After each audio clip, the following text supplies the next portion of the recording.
Smucker, who is the congressman from the 11th Congressional District and will be again for the following 2 years. Congratulations, Lloyd, and good morning to you. Thank you. Good morning, Gary. Great to talk with you. First of all, congratulations. Great for you. A resounding victory, by the way, not very close. I think you got up to 70% on your vote. So, a good thing, I guess, from your standpoint that people, liked what you've done the last couple of years and want to put you in for 2 more, right?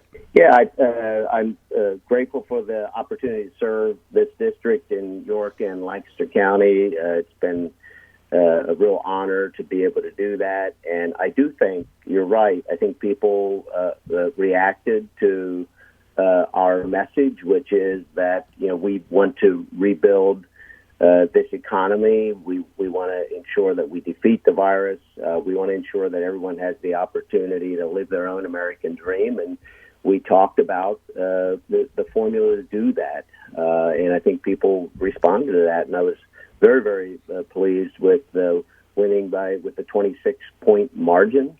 71% of the vote in York County, it's 61% in Lancaster County. It's been great to see that. When you look at what we need to do in the next couple of years, what are your constituents telling you, Lloyd? What's your sense of where we want to go? Obviously, COVID is one of the things. I saw some of the exit polls. COVID, the economy, healthcare are all huge. What have you been hearing from your constituents in terms of what their wants and needs are for coming years? Well, as I mentioned, the top issue for my constituents was jobs and economy. They want to see this economy rebuilt.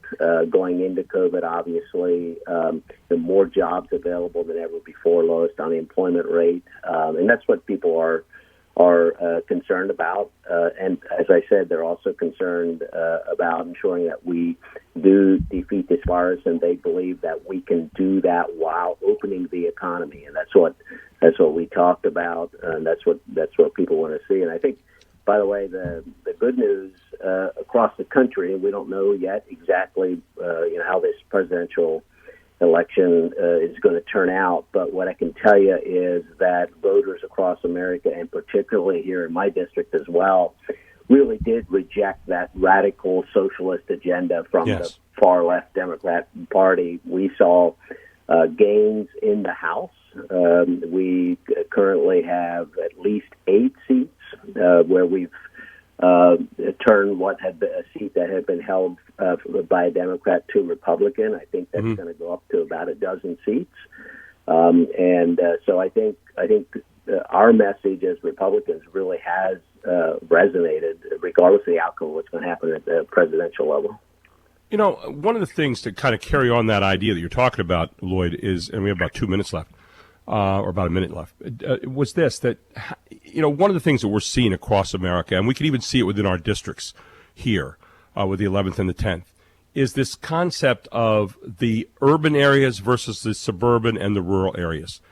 How do we bring together into one way of looking at America, into one set of standards for those areas? Because it seems to me that the party and the group that can do that and start to enact policy where it is agreeable to both is going to be the one that's probably going to win the next bunch of elections. Your thoughts about that? Well, I can tell you that in this election in the House, we've expanded the reach and the tent of the Republican Party. You hear about suburban women.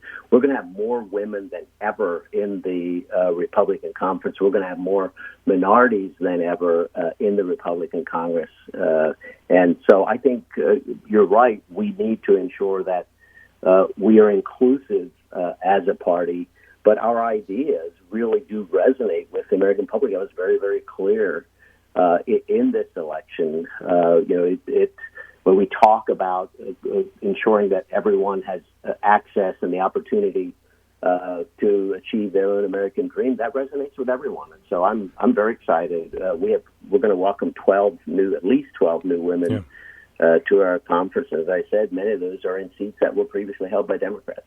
Well, I appreciate you joining us this morning. Again, congratulations, and we look forward to talking to you again throughout the course of the year there, Congressman Smucker. Thank you so much.